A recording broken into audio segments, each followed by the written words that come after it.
ভূমিকম্প ঝুঁকিতে রয়েছে পুরান ঢাকার বেশ কিছু ভবন। মাঝারি মাত্রার ভূমিকম্প হলেই এসব ভবন হতে পারে বহু মানুষের মৃত্যুর কারণ। সব জেনেও এসব ভবন ভাঙার বিষয়ে কর্তৃপক্ষ কেন উদাসীন তা জানেন না পুরান ঢাকাবাসী। আর রাজুকের প্রধান নগর পরিকল্পনাবিদ আশরাফুল ইসলাম বললেন, হেলে পড়া ভবনের বিষয়ে জানা নেই, তবে জানমাল রক্ষায় অতি ঝুঁকিপূর্ণ ভবনগুলো দ্রুত ভেঙে ফেলার তাগিদ দিয়েছেন বিশেষজ্ঞরা।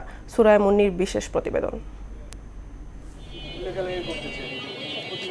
পুরনো ঢাকার হরমোহন স্ট্রিটের পাঁচতলা বাড়িটি কয়েক বছর ধরে পশ্চিম দিকে হেলে আছে। চরম ঝুঁকিপূর্ণ ভবনটিতে তারপরও বাস করছে কয়েকটি পরিবার। প্রাণের ঝুঁকি নিয়ে কেন তারা এখানে বসবাস করছেন তার কারণ অজানা। এ নিয়ে কথাও বলতে রাজি নয় কেউ।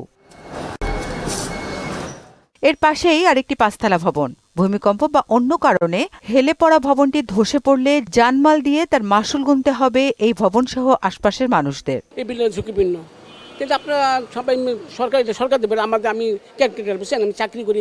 ঝুঁকিপূর্ণ থাকলেও এখানে প্রতিপক্ষে দেখবে, এটা দেখে ওরা ডিসিশন নেবে। এই ভবনের দক্ষিণ পাশে জামিলা খাতুন স্কুল, যেখানে অধ্যয়ন করছে কয়েক হাজার শিক্ষার্থী। হেলে পড়া ভবনের কারণে সবসময় আতঙ্ক বিরাজ করে শিক্ষক শিক্ষার্থীদের মাঝে। এ নিয়ে নগর কর্তৃপক্ষ কেন উদাসীন তা জানা নেই কারো। আমাদের স্কুলের পিছনে বিল্ডিংটা যা আছে ওটা যদি আমাদের স্কুলের উপরে পড়ে তাইলে এটা স্কুলের ক্ষতি হইব, জানি সরকার জানি এটার ব্যবস্থা নেয়। এখানে অনেক বাচ্চারা পড়াশোনা করে লেখাপড়া করবে, তাদের জীবনের নিরাপত্তা তো আমাকে দিতে হবে। আপনারা ভবন ভেঙে নতুন ভবন করেন। ভবন হেলে পড়ার খবর জানার নেই দাবি করে রাজুকের প্রধান নগর পরিকল্পনাবিদ আশরাফুল ইসলাম বলেন, খতিয়ে দেখে এই বিষয়ে দ্রুতই ব্যবস্থা নেওয়া হবে। পুরান ঢাকার বেশিরভাগ রাস্তাগুলি অত্যন্ত সরু, যে কোনো দুর্যোগের সময় সে রাস্তাগুলিকে উদ্ধার কার্যক্রম করা হলে আমাদের জন্য অনেক চ্যালেঞ্জ হয়ে যাবে।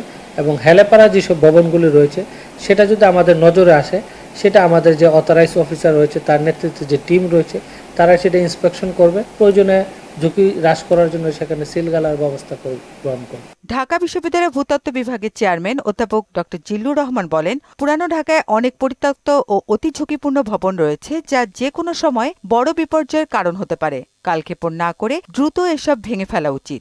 পুরান টাউনের যেই বিল্ডিং, এগুলা অনেক বিল্ডিং আছে 100 বছরের বেশি পুরনো, এবং এই বিল্ডিংগুলো আস্তে আস্তে কিন্তু এখন এমন পর্যায়ে চলে গেছে বসবাসের অযোগ্য, নর্মাল বসবাসের অযোগ্য।